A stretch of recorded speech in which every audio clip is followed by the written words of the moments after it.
On that off air, it's round 7 of 10 for this 2017 World Touring Car Championship, and qualifying that yesterday saw Nesta Girolami score his first ever World Touring Car pole position in very wet conditions. It's even wetter today, and talking to some of the racers, namely Rob Huff, before this race, who's been out, interestingly, in the Chinese touring car race before. He thinks that this is touch and go because of the conditions. They are that wet. It's whether or not the tyres in World Touring Cars can cope with these conditions. My name's Tom Gaymore. Alongside me, Matt Neal. You race in Britain, Matt. You're used to these conditions. It's touch and go. That's right, Tom. Instead of heading off to the sunshine as we move to Asia for this end of the season, it's Argentina was pretty grim the last time out. It's on the verge of not being run this weekend, so the drivers are just going out for their sighting laps. There is nervousness in the camp, in all the camps really, because it's a new circuit. It's quite a low grip surface. There's been a lot of aquaplaning. They had qualifying was sort of a drying conditions. Free practice was very wet, but not as wet as this, and they were struggling a lot with aquaplaning in free practice, and so the cars were very sketchy to drive. I was quite content sat in the commentary booth, so on that time out. Well, we have dry socks, and if you get wet socks, that's always just a sign of a difficult weekend. Big news heading into this weekend is Tiago Monteiro, who is the championship leader. He's not here, so Gabriele Tarquini replaces him in the factory Honda, and we wish Tiago Monteiro well. He's had a testing accident at Barcelona, and quite a big accident. He got a bang on the head. He's got a bit of double vision, and so from a medical point of view, he's not fit to race here. He plans to be out in Twin Ring Motegi, but what that means is Ted Bjork, especially after qualifying yesterday, I think he closed the gap to 9 points. There is the championship standings, and Ted Bjork aboard his Volvo S60 now 9 behind. He was 12, and expect that gap to shorten. Norby Michelis, who's on the front row, his 4th front row qualifying, and the last person to do that was Jose Maria Lopez, and we know how good he is. So the likes of Nesta Girolami, Ted Bjork under pressure from Norby Michelis, who's going well again this weekend. It is, of course, the reverse grid, though, for this first race. So you will see Jan Erlacher and Jean-Philippe on the front row. And the likes of Ted Bjork, Nesta Girolami and Norby Michelis will have to fight it through from row 5. That in itself, with the short run down to turn 1 and in these conditions, has its own challenges, Matt. Yeah, just to explain to everybody, the two races, and we go on about reverse grids, are determined by the virtue of their qualifying positions, and the top 10 qualifying, they run in their qualifying position for one race, which used to be the first race. It is now the second race, which is the feature race, which is slightly longer and getting more points. So the reverse grid, where the guy who was on pole in qualifying will start 10th. So the guy who qualified 10th will be on pole. This brings a bit of a curveball in for the real quick guys, the championship guys, because they're starting back in the pack. They used to be able to throw caution to the wind when it was the second race and just go for it. Now they've got to preserve their car and to get to the second race, to utilize and capitalize on those good grid positions. And especially in this weather, that's going to be tricky because visibility is going to be 0 as well as grip level. Exactly, so it's a great opportunity for Ted Bjork and Norby Michelis, but it can all go pear-shaped incredibly quickly, and there is only one person that probably, even though he's a massive motorsport fan, that thinks this would be good if it's called off, and that would be Tiago Monteiro. That would protect his championship lead. We are on Twitter, so as we wait for the cars to come round to the grid, please do get in touch, give us a follow, ask us a question at Tom Gaymore, TOMGAYMOR, and at Matt Neal Racing. That's double T. Chris Pinkney's got in touch and says, can you ask Matt if he still trains martial arts to keep him race fit? I thought that was just to keep you safe on a night out in Birmingham, mate, wasn't it? Martial arts? No, I don't. But I went to a fight night the other night, and so I've had a bit of a problem with my knee, so that's the surgeon said to avoid martial arts at all costs. But then I went to a fight night only a month ago, and I was getting a soft spot for it again, so I might make a reappearance. But just doing other training now, so. Good stuff. And yeah, martial arts, great way of keeping fit. If you're your size, if you're my size, I'd stay away from fighting for obvious reasons. So Darius Velgos is watching as well. Welcome to you. But look at the conditions here on the grid, and we've got the traditional dress, so to speak, here in China, and it's a great bit of going to Asia, isn't it, and being involved in a World Touring Car Championship to sample the local culture. Yeah, we've got China, we've got Japan in a few rounds, so they do put on a great show. And this circuit, it's a new circuit, as you touched on, at Ningbo, so, and the facilities are fantastic. So it's the drivers think it could provide some good overtaking opportunities. It's a very technical circuit, so we're yet to find out. What we did detect in free practice and qualifying was the following car was finding it difficult to get past, even when it wasn't a race position. You know, right, for a race position, so the car in front wasn't trying to defend. So we also my jury's out whether it's going to be easy or difficult to overtake. You know, these TC1 cars, they are pretty committed in them, so it's especially in these conditions with the vision. It is a good circuit, and it's a shame it's this wet, and they've done a great job here at Ningbo. And I think the designer is actually the person that built the Miller Motorsports Park and the Barber Motorsports Park in the USA as well, and they've done a great job here. We also learnt Gabriele Tarquini has a problem with turns 16, 17 and 18. Had one of the most lurid slides we've seen for a while in World Touring Cars. Managed to keep it, but it was very entertaining. I think Alexandre Legui is down on the grid, braving the conditions. We've got a few interviews, we've got a commercial break still to come, so let's get that out under our belts, and we'll be back for the opening race here in China, so stay with us.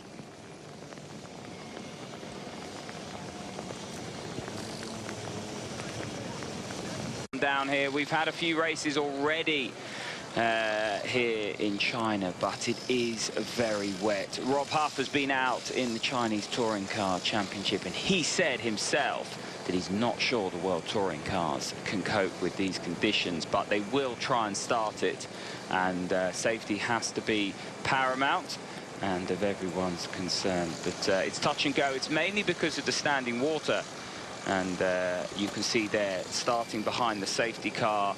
I know that's a contentious call, and certainly those fans that watch Formula One will be throwing popcorn at the TV screen right now, because you know, a safety car start's not what we want to see, but as I said, driver safety and the safety of these marshals and everyone around the circuit, very, very important in these conditions, Matt. That's right, Tom. I mean, the pictures we can see on the television do not do the conditions justice.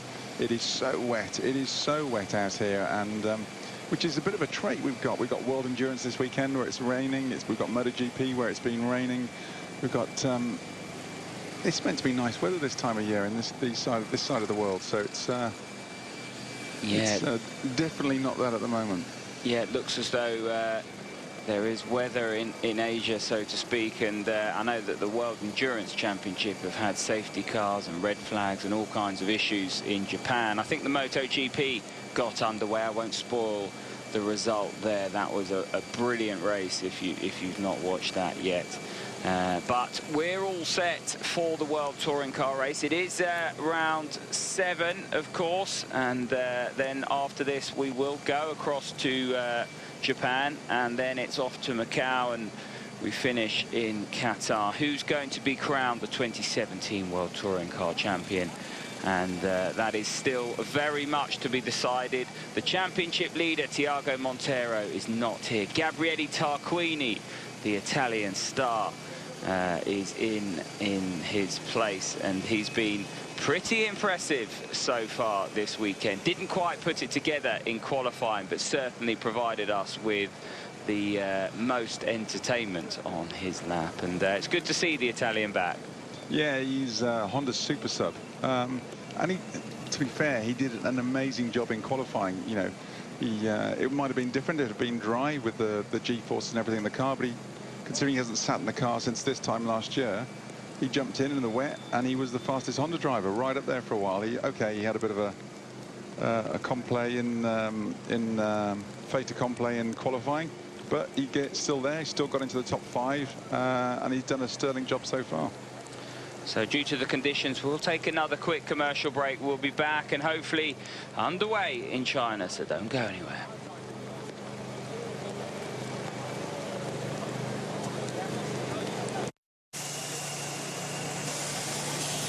Cars getting ready for a safety car start here in China.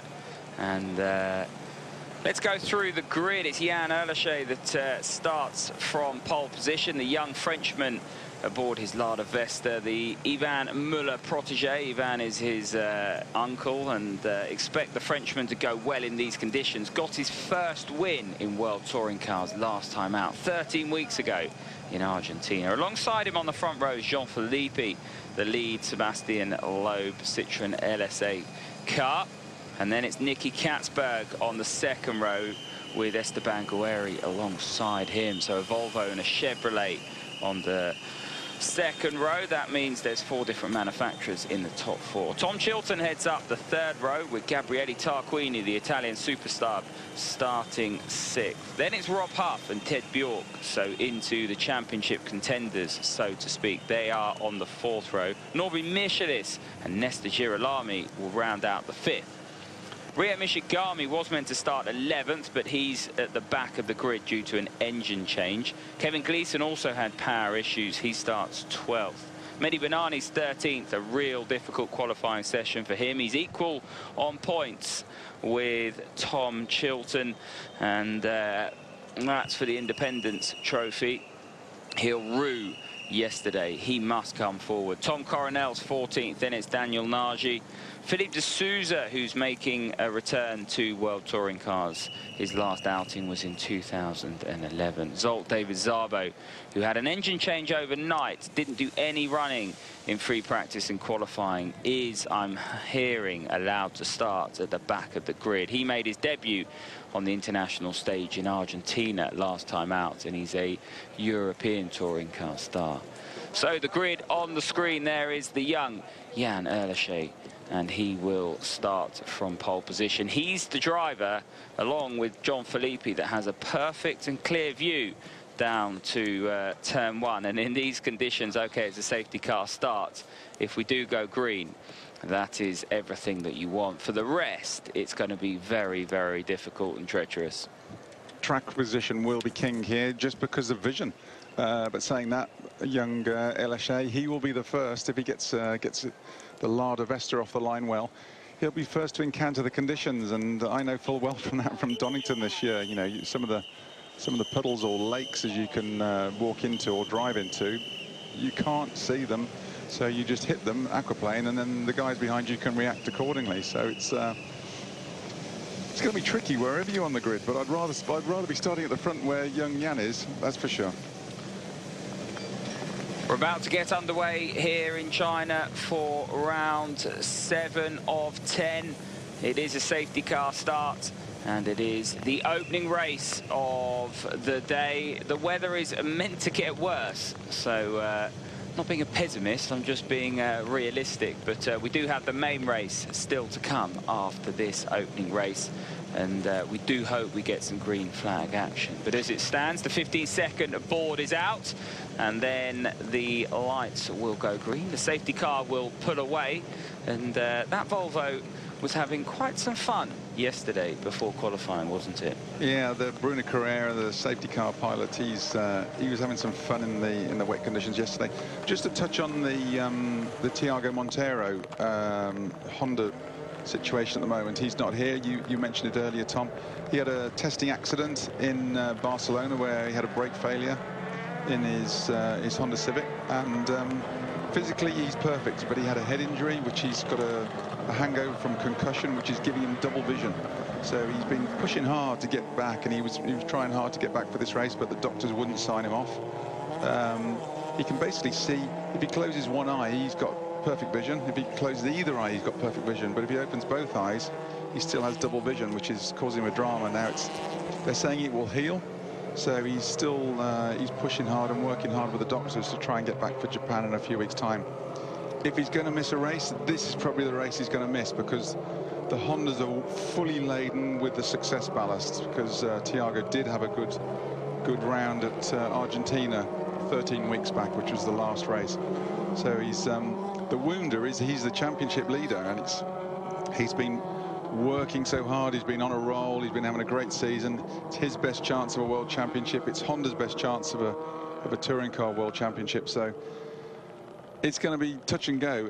We've got the super sub Tarquini, and he's the man for the job. He's ex-Honda. Everybody knows him as a Honda driver more than anything else. What about you? Did you have your phone off, Matt? I mean, what's going on? We could have seen you out there. You'd have revelled in these conditions. With these conditions, I'm quite happy sat where I am. And yeah, William de Beckler, the head of Honda Motorsport there, just Belgium, got his nice flat cap on. He's brought it over from Europe. Obviously got the conditions well anticipated. I think we need to put some weight behind this on social media. Matt Neal for the Honda World Touring Car seat. There you go. Yeah, for World Champion. Wouldn't that be great? There is the WTCC trophy points, and as I said, at the moment it's a tie between Mehdi Benani, Tom Chilton and Rob Huff. Mehdi Benani starting right at the back, and if we don't go green for a while, that's going to mean he's got his work cut out. But for Tom Chilton and Rob Huff, they're very much in the fight. So the reason we're starting behind the safety car is, as you can see, the standing water is littering the circuit, and it's making it very, very difficult. The feedback, and you can see some of the puddles on the apex there, was that in the race before the Chinese Touring Car Championship, they couldn't see the yellow flags, which made it very difficult, near on impossible, to recover any of the cars. So it's not just what the car's doing at race speed, and you can see here the spray down the straight is well, that's about as bad as you're ever going to see with a touring car style series, because you expect it to a certain extent with a single-seater and the rear diffuser that brings up and sucks the water up off the circuit, but you have slightly better visibility to a certain extent, although you have the windscreen in a touring car. But these conditions here, for my money, and I'm a big advocate of saying we've just got to race in wet conditions. It's what the fans want to see. But for me now, this is too wet. You can see there,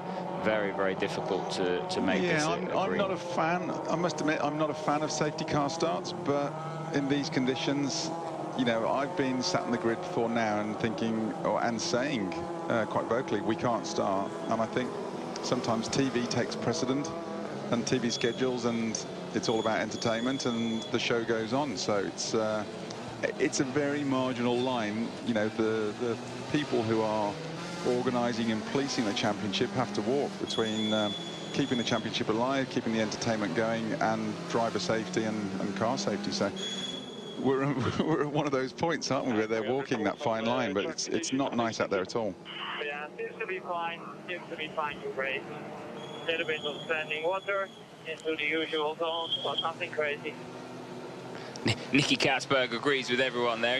It is a brilliant spectrum of opinions. If we could listen to everyone's driver radio, I guarantee you not everyone would be saying what Katzberg's saying. But Katzberg's got different motivations here. You know, he's got a championship that he's wanting to try and challenge for, and he's down in 5th at the moment. But you know, with Mehdi Benani near the back, and with Katzberg starting ahead of Michelis, Ted Bjork and Montero not here in this opening race, then you know there's an agenda there, and you know, it's might be okay for him. He's starting right at the front. Well, Katzberg, not by virtue of his name, he's one of the wilder cats on the grid, isn't he? He's a bit maverick, and he likes just in his driving style. So, but that's great to watch. If he moves on, which he could do to GT next year, I think the championship would be a poorer place without him, because his vocal attitude, his flamboyance, and everything, and his driving style is just great to watch. You know, and it's great because he's still a youngster. Now, I'd be interested to hear Nesta Girolami's radio, who's starting 10th, and it will be on pole for the main race. And I guarantee you, and I might be wrong, but he might have a different opinion. But as I said, racing drivers famous for only seeing their own agendas. Now, Huffy's starting back in the pack. He's back in, where is he? He qualified 1, 2, 3, 4th, so he's back in 7th position. But of that leading bunch, all yesterday he was the fastest car, and it just didn't come together for the final qualifying as the track was drying. So in these conditions, he was on fire. And so I'm sure he'll be wanting to get on with it, because he'll be thinking he can make good progress and make good points, you know, as the race goes on.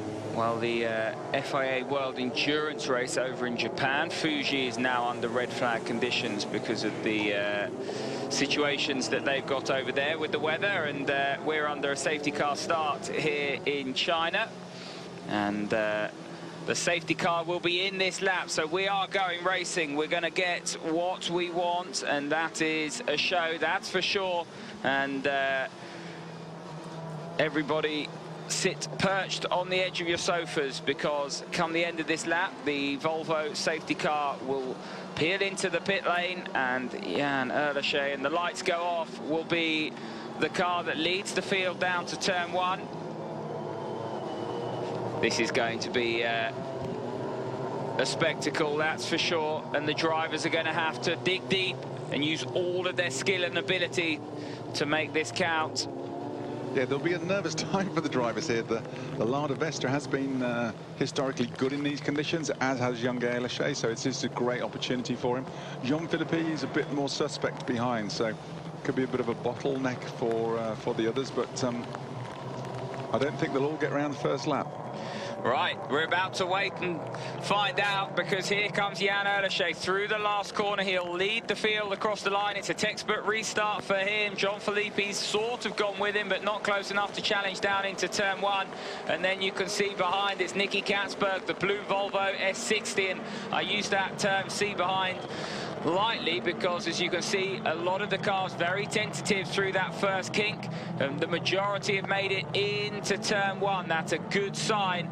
And whereas we were behind the safety car, and that is Jan Erleschee, Jean-Philippe, Nicky Katzberg, Esteban Guerri and Tom Chilton, the top 5. And you can see Guerri there getting very squirrely under braking, lost the rear but managed to get it stopped, and that was a big moment for the Argentine. There he is. Erleschee getting very squiggly under brakes as well with the puddling, but the first big aquaplane opportunity was at the end of the start straight into turn 1, and they all got through there safely. Philippi getting his QFE, everybody, Katzberg. Everybody, as soon as they hit the brakes, losing the rear of the car, but managing to keep it going and facing the right direction. On board now with the Volvo S60 of Nicky Katzberg, and you can see even in 3rd place it's difficult. Big puddle on the apex day. Jan Erleschee clears the standing water for the rest of the field. Erleschee was trying to make a break earlier on, but the pack seems to have pulled him back a bit now, whether he's had a couple of moments and is just trying to drive cautiously at the moment. But they're clearing the water line. The problem is, if anyone's going to try and overtake, they've got to move off that line into the deeper water, which is not where they want to be at the minute. So as it stands, the top 4 are getting away. Tom Chilton's leading the second trio of cars. Gabriele Tarquini and Rob Huff with him, and then it's a bit of a gap back to Norby Michelis in 9th. Jan Erleschee leads from Jean-Philippe, Nicky Katzberg, Esteban Guerri. Then it's Tom Chilton, Gabriele Tarquini's been passed by Rob Huff, so those two change 6th and 7th. And then it's Ted Bjork in 8th, who's got past Norby Michelis, who drops to 9th. Nesta Girolami still 10th as they head down into turn 1 again to complete the second flying lap, and lap 5 of 15, because the safety car laps did count. Erleschee starting to move away here, Matt, which is what you'd expect. He's the only one that can really see where he's going, and he's got a sample of what the circuit's like now. And Katzberg's making a move on Philippi. Yeah, he's looked. Didn't have the grip level to just carry it through, but Jean-Philippe's been driving surprisingly well. Normally when he starts at the front, so the pressure gets to him. Guerri's made a mistake. Yeah. It looks as though he's just put one wheel on the curb, and that was it. It's so slippy. Philippi really struggling. That doesn't look too bad from outside the car, but believe me, that's they'll be hanging on for grim life in there. Well, you just don't really know what's going to happen next. One of the Hondas is running wide. That might be the wet line, but Huffy's just pushed him. Huffy's just given him a bit of a nudge. It looked as though Tarquini was using a wider line there to get the drive onto the straight, but Huffy just allowed him onto the exit curve there. Gabrielli just went in a bit too hot, lost the front end, and that let Huff at the inside. So these two have been fighting for the last lap or two. So Huffy did get back past. Tom Chilton stayed ahead of them, and it looks as though Norby Michelis has got back past Ted Bjork. So somewhere on this lap, Ted Bjork's made a mistake. Now, Ted Bjork, as we see his teammate Nicky Katzberg in third, is somebody that needs to finish this race. He's second in the championship. He's 9 behind Thiago Monteiro, who's not here, and Ted Bjork in 9th at the moment. Can't afford a DNF, really. Katzberg's looking left, he's looking right, he's in a hurry. You can see LHA getting away, and he wants a bit of him. He wants that win. Jean-Philippe is keeping it tight at the moment. Oh, you could see the cars moving so much on the straight. That's about as much as you're going to see a modern-day racing car aquaplane. And as you quite rightfully said, Matt, and Katzberg's got through. Guerrieri's at the inside. Guerrieri, yeah, back through. And I think Katzberg just ran slightly wide into turn 1, didn't he? It's who can make the least mistakes around here at the moment. But that's going to annoy Katzberg immensely. He's just got to keep his head. The Volvo underneath him, he seems to be working really well at the moment. The Volvos were strong. They were the next strongest to Huff in the wet conditions in free practice yesterday. What we saw, yeah, in free practice was that is Nesta Girolami in the pit lane. So what has happened to the Argentine, who's on pole for the main race? Looks like they're under the scuttle by the bulkhead, so it looks as though his window wiper might have packed up or something, which they did have a problem with Bjork, if you remember, in free practice 1 or 2 yesterday. They did in free practice 1, where the windscreen wipers weren't working, and if you don't have any windscreen wipers in these conditions, then you're really going to struggle. Let's hope it is that, because if it's something more serious, they've only got very limited time between this race and the next race to get it fixed. Here is Rob Huff, the battle of the Brits. Tom Chilton ahead of him in the Citroën Alesi. They are 5th and 6th at the moment, and Huffy having a look up the inside. Oh, he's got his nose in there. Has he got enough? No. Chilton manages to keep it pinned, just keeps him at bay. So both ball Citroëns there. It'll be interesting to see what happens. Huffy very good in these conditions, certainly finding his feet in free practice quicker than the rest. And Rob Huff, the only World Touring Car driver to be competing in the Chinese Touring Car Cup as well, so he's already been out today. Is that an advantage or a disadvantage? Well, I think because the circuit's new, and with a lot of aquaplaning and puddles, I think it can only be an advantage. So he can get a bit of track time, try and look for those little. There will be areas of the track where the asphalt is a little bit coarser, or where you can pick up a little bit more mechanical grip, and it's looking for those areas. That's why we'll see these guys. Sometimes they'll take a bizarre line. It's not the classic racing line. Nicky Katzberg's dropped back, and Esteban Guerrieri's now looking at Jean-Philippe for second. So you can see the Argentine has got past Nicky Katzberg's blue Volvo S60, and Katzberg as Ted Bjork's in. This is well, this is very, very interesting now. What has happened to Ted Bjork? His windscreen wipers are working, but Ted Bjork is not going to finish in the points. Guerrieri now up the inside of Jean-Philippe, and the Argentine into second. And I tell you what, with the pace that he's shown last time around, Jan Erleschet might come under pressure. We've got 5, 6, 7, 8 laps to go, and Huffy and Chilton are out. There's damage to Rob Huff. And what has happened here, because you can see there is quite a lot of damage to the front right of Rob Huff's car. That's not going anywhere. And Tom... That's a real wound, that is, but that could be a safety.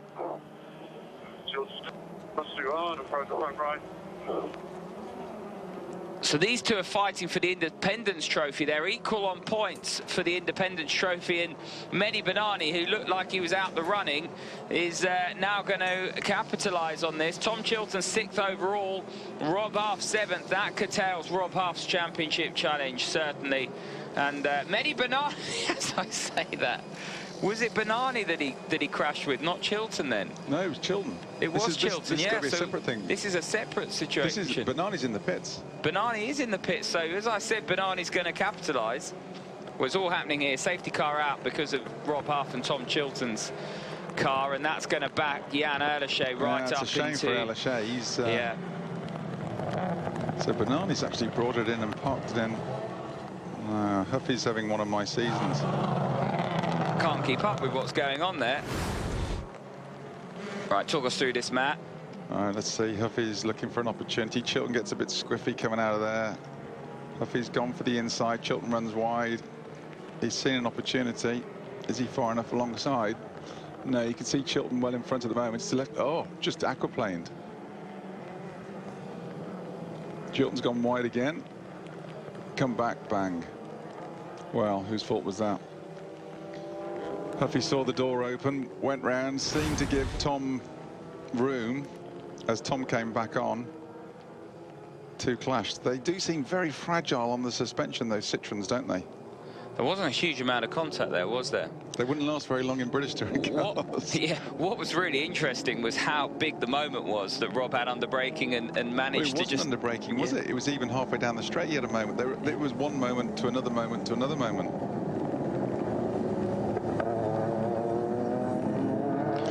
To be fair, I don't think that was Huff's fault, but was it Chilton's fault? I don't know. It was just a bad racing incident. It's a busy part of the circuit, 'cause it's one of those meandering elements that one corner leads into another, and you have to give each other room, but it's whether or not Tom knew that Rob was there.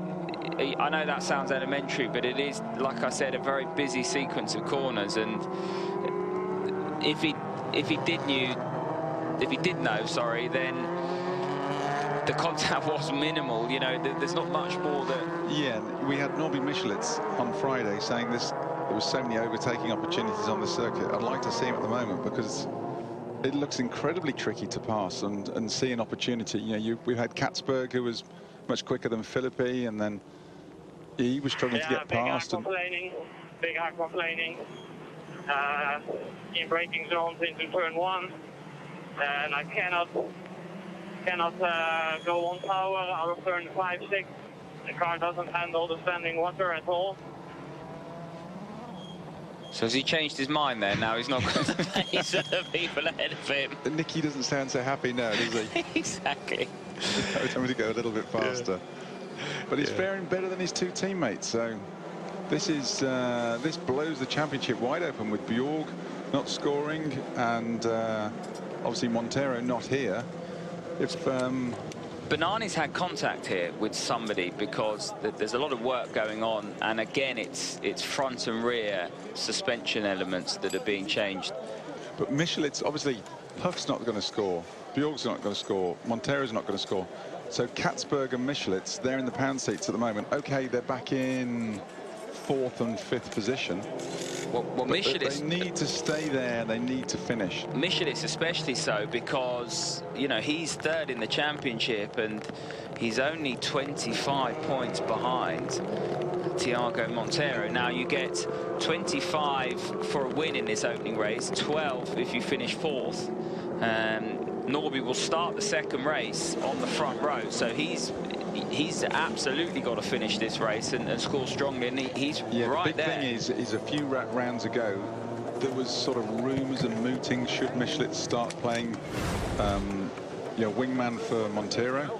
Oh, what's this one? Is this Guerreri getting past Katzberg? Oh no, that was Banani. Yeah, that's Mehdi Banani. And I think that is with Nesta Girolami, isn't it? No, Girolami was in at that point. Or is it Ted Bjork? It's got to be with one of the cars anyway. Those Citroens, they were bulletproof for the last 3 years. What's happened? It's almost like they've got a lot of polystyrene Christmas wishbones. chocolate and made suspension out of it. They have been indestructible the last 3 years, and suddenly this year they're getting touches and they're falling apart. Safety car is back in this lap. The lights are off, so Erlachey has it all to do again, and he's going to come under pressure from Guerri, because Guerri was very quick before the safety car came out, and we've got a real race on our hands now, right up into the checkered flag. John Philippe's in the mix, Nicky Katzberg in 4th in the blue Volvo, and watch Norby Michelis in the lead Honda in 5th place as well. The difference is these 3 lead drivers, Erlachey, Guerri and Philippi, have nothing to lose. Watch Tarquini back the field up away from Michelis. Did you see that? Tarquini. Now, is there a rule about how far you need to stay in terms of distance between the car in front of you? Because Tarquini backs as Guerri goes up the inside. Great move, and he just gives Erlachey an unceremonious dump off the circuit on the exit, just for good measure as well. Erlachey lives to fight another day. John Philippi can't capitalise. He's going to come under pressure from Nicky Katzberg in the blue Volvo, but Guerri didn't waste any time there, and he's a man on a mission. Yeah, Erlachey a little bit too cautious through 1, and Katzberg's up into 3rd now through on the inside of Philippi. Yeah, Erlachey a little bit too cautious through 1, and it gave Guerri the run down into 2. But that RML Chevy does seem to be working well in the wet conditions. But the Lada Vesta's good, so now Erlachey's got someone in his crosshairs, so he can afford to turn the tables on him. For my money, Tarquini very cleverly became the rear guard for Norby Michelis there, and he backed the field up before the restart just to allow for any drama into turn 1. So as it stands, Guerri's hit the front, Erlachey now into 2nd, Katzberg's through ahead of Filippi, so Katzberg up to 3rd, then it's Norby Michelis and Gabriele Tarquini. It's going to be a long 5 laps to go for these drivers around here. If I had to put money on anyone, I would still put it on Erlachey. Guerri's always a bit wild. He's been a bit wild all weekend, so he does seem to be hanging it out in that Chevy. Well, if you push too hard in these conditions, and you know, Matt, the challenge is, we saw the incident that Rob Huff had through no fault of his own. He was lucky to collect that, and it's not about making a mistake, so to speak. The conditions can just literally pick you up and put you in a position that you don't want to be in. Hey, before the Rob Huff contact, you know, with Chilton, you could just, when we went in car with him, you could see how much he was having to hang on to the car just in a straight line before they even got to the accident. And these drivers will be encountering that every corner, every lap. So it's going to be interesting now. Guerri has to find the conditions out before anybody else as he leads the pack. Looks as though Ted Bjork might get back out, and that might be to score some points, or be classified, or make sure the car is running for the second race. You can use the final few laps in this race as a bit of a test. Well, he's not going to get any points, but he will be. They probably want to just systems check the car, make sure everything's working. I'm not too sure what wasn't working, whether his screen looked quite misted up when he came in. You know, they had one drama with a window wiper. Are they having a drama with a heated screen? I'm not sure. On board with Norby Michelis, who is in 5th place and chasing John Philippi. Norby Michelis having a good look up the inside here. John Philippi thinks better of it. Valuable points for Michelis, though, if he can make any. Oh, it's one of the Zenga cars looking up the inside. Couldn't quite make out which one. And he's through on Rio Mishigami. Mishigami's coming back. And he's got the racing line that's slightly drier. So this is Tom Coronel leading Daniel Nagy. Rio Mishigami's in that squabble, Zolt Szabo behind. So that's 8th, 9th, 10th and 11th. Guerri's pulled the pin. 2 seconds a lap quicker than anybody at the moment at the front. So he's definitely getting the hammer down. So battles are raining throughout the field. Tom Coronel ahead of Daniel Nagy. Rio Mishigami, who had to start at the back, and Coronel's off. He's back on, but has he got a problem? Doesn't look like he's got going again. So Coronel going very slowly, loses that 8th place on board with the Dutchman. Looks like he's lost his engine. Now he's got going again. So there might be a That'd few. be a great camera angle to watch him just for a few corners and everything, to see how he's wrestling with them.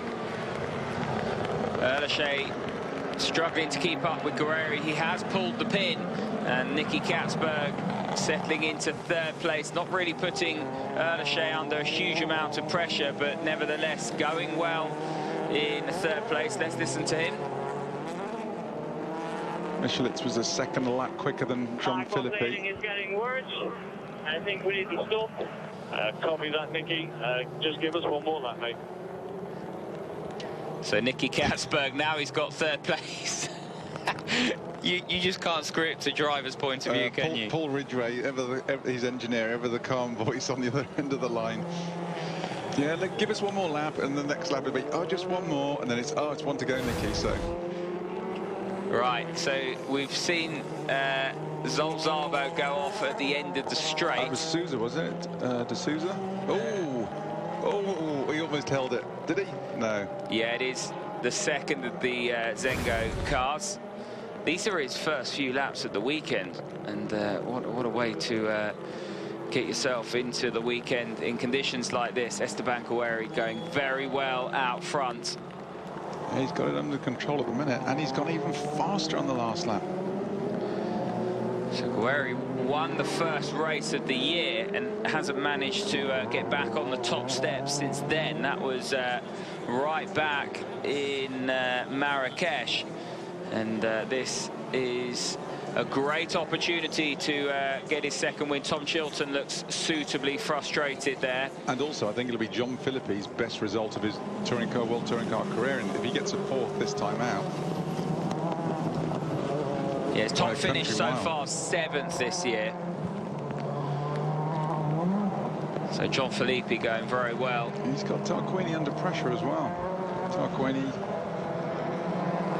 got Michelitz's tail. Watching him.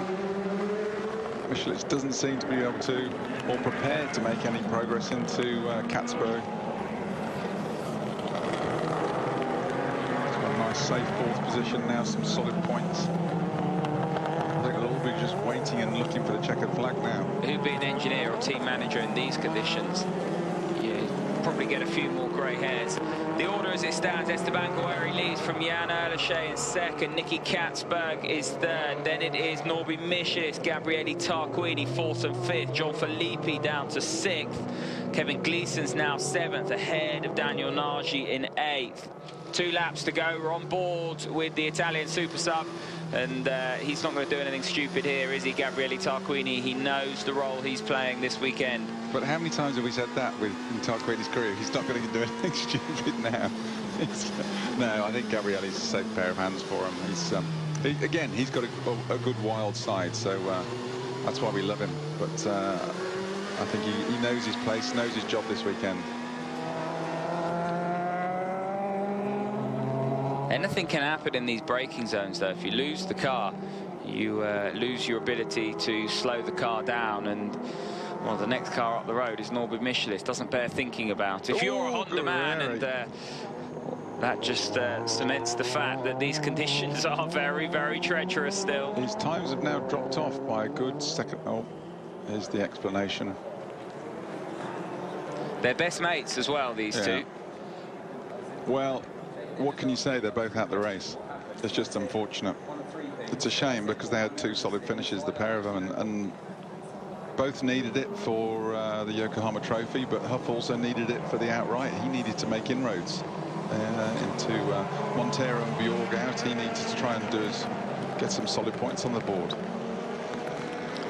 Onto the penultimate lap. Guerrieri's car moving around as it has the whole race. There is Jan Erleche, who's doing a great job in second place.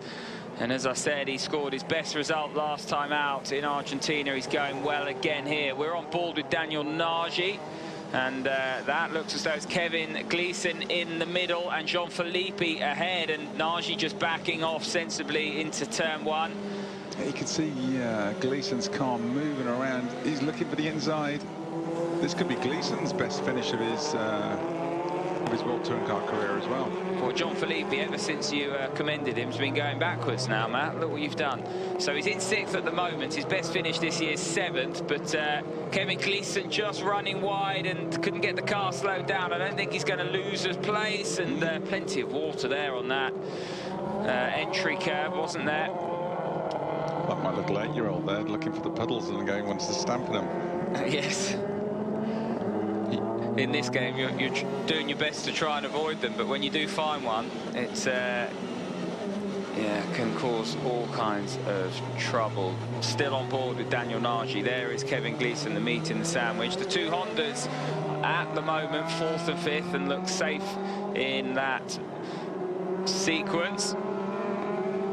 Going back to the Volvos and their demise of 2 of the cars in these conditions will be on the limit of their electrical draw, with because they'll have all their systems on, the window wipers, the heated screens, lights, everything, rain lights, and it's very marginal because it's power draw with the alternators they run. So they could be on the limit, just tipping over the limit, where it starts to. They'll have a system where it falls into a fail-safe mode, where it starts to switch things off one by one to keep the engine going, to keep the car going. And if it's done that, then it can, because the intelligent ECUs again start to switch off things one by one. It's when they switch off something critical like the window wipers or heated screens, which can happen. Just for driver safety, it's too wet. Packing up, going home, says the ECU. On to the final lap. Guerri still leads now, up to 4.5 seconds on Jan Erleschee, who's still in 2nd, ahead of Nicky Katzberg, who's holding that 3rd place. The two Hondas are line and stern, as they have been for a while. Norby Michelis 4th, Gabriele Tarquini 5th. And there is the leader. We were looking at the 2nd place man a second ago. And as it stands, it is Esteban Guerri aboard his Chevrolet that leads Nicky Katzberg's Volvo. Jan Erleschee's Lada that leads Nicky Katzberg's Volvo. So 3 different manufacturers in the top 3 here in the opening race of this World Touring Car Championship round. Guerri's meant business, hasn't he? He didn't hold back, and you knew for him it was about winning this race right from the safety car restart. And you kind of got that sense, you know, you have an ebb and a flow, and I kind of sensed that Erleschee might be under pressure once the safety car went in, but Guerri wasted no time at all, putting a move straight away on the Frenchman, and he's not looked back. He's been brilliant in these conditions. And Erleschee himself has looked very solid, very fast. And well, Esteban Guerri, he has shown his, you know, the Chevrolet Cruze is behind on development now, just for the money being put into it to the other thing. So he's on an uphill challenge, you know, being competitive wise. But any opportunity this year, he has shone, and he's shone his racecraft, his determination, and everything. It just, in these conditions, they do throw a few curveballs. There he is. Esteban Guerri across the line for his 2nd World Touring Car win of 2017. Jan Erleschee with another podium. That's 2 on the bounce for him, and a great drive for the Frenchman. Nicky Katzberg secures 3rd place, and then it's the 2 Hondas. Norby Michelis for a lot of World Championship points, ahead of Gabriele Tarquini 4th and 5th. And that's a really good result for Honda in the overall standings. It's been a difficult opening race for Volvo. We saw Ted Bjork and Nestor Girolami in the pits early on. Here is Ted Bjork. He's got back out. He will finish 13th. But all eyes on our race winner, Esteban Guerri, who's been absolutely brilliant in treacherous conditions in this opening race here in China. And his 2nd win of the year. Let's hear from Nicky Katzberg. Nicky, good drive, well done. Typical conditions, cool it all down. As cool as possible, compete.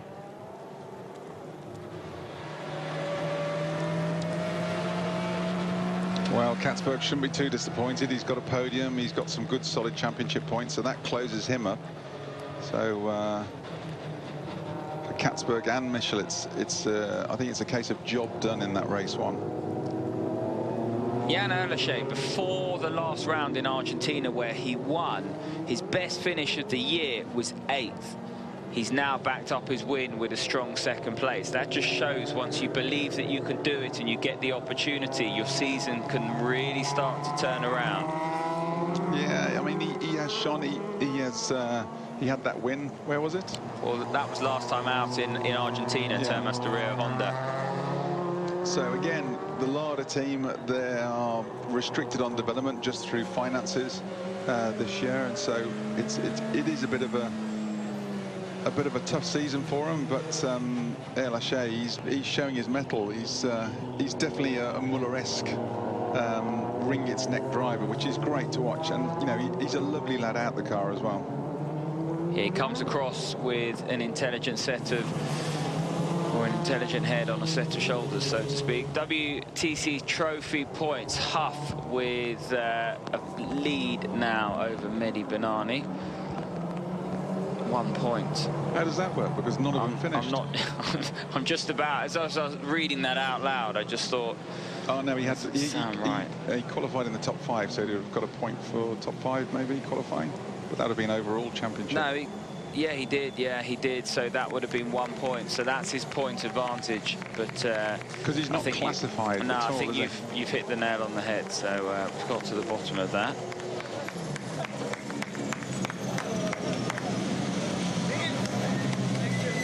Into the winner's pen, the Argentine Esteban Guerri, his 2nd World Touring Car win of his career. A Weller win here in China.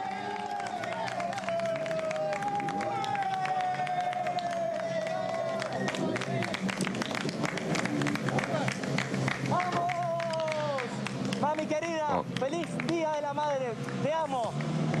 Esteban Guerri celebrates with his Campos crew. And they look a little bit wetter than he is. But we'll be back after this short commercial break for all the interviews with Alexandre Legui and the podium celebrations.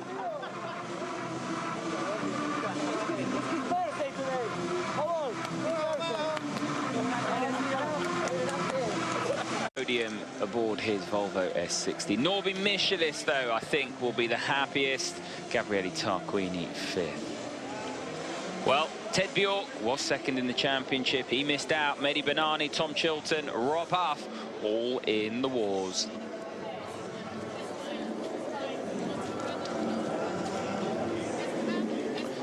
I think Alexandre Legui is down on the, or with our race winner, Esteban Guerri.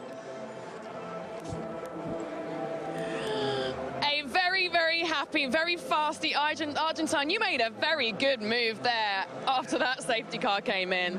Well, thank you very much. Thank you very much. It's a great day, even though it's raining for me.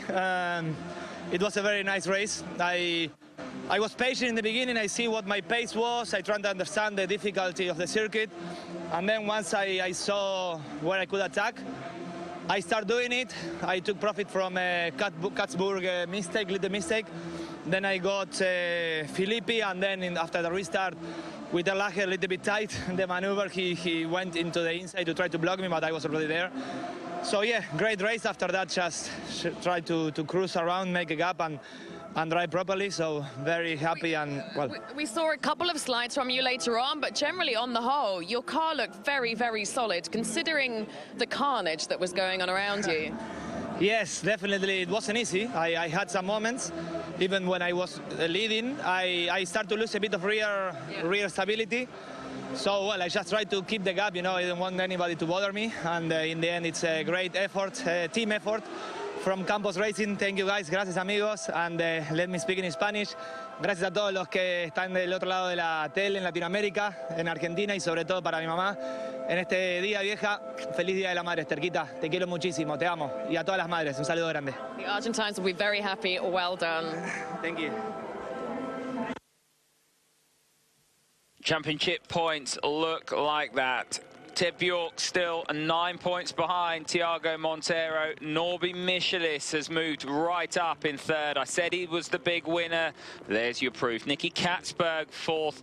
Mehdi Benani still 5th. Nesta Girolami 9th. Jan Erleschet 10th.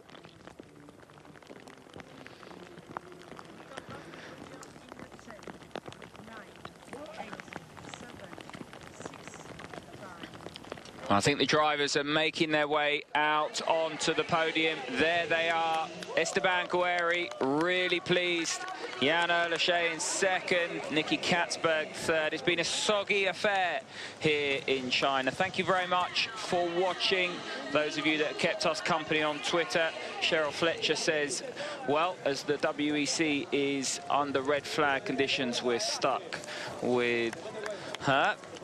She said stuck with me, but well, pleasure to have you watching, Cheryl. And for those of you that have kept us company, we wait for the national anthem now, and then we'll be back in an hour's time, 9:15 British summertime, for the main race. That'll be live for you on Eurosport.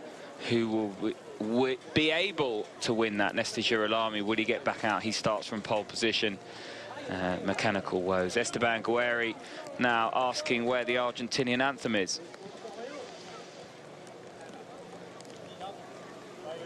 Have you got it on your iPlayer, Matt? Can't say I have. Here we go. There we go. Caps off.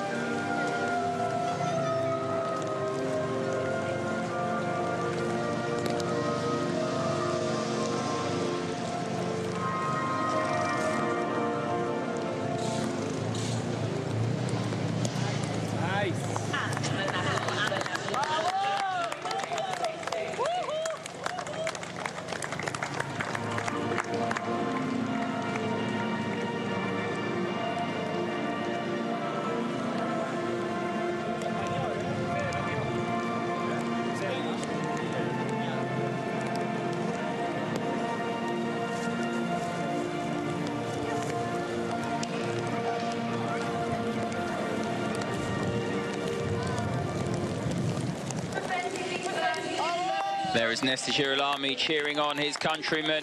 That's great to see. He didn't finish the first race. He starts the main race from pole position, and he doesn't look too concerned at the moment, so that's a good sign. Top three getting their championship trophies. First up, Nicky Katzberg.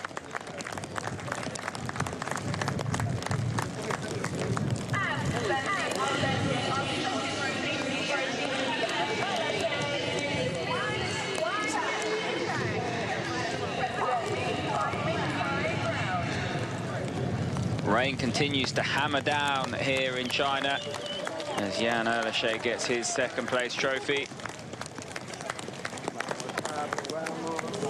Last to get his, our race winner, his second World Touring Car career win, his second win of 2017. Well done, that man, Esteban Guerri.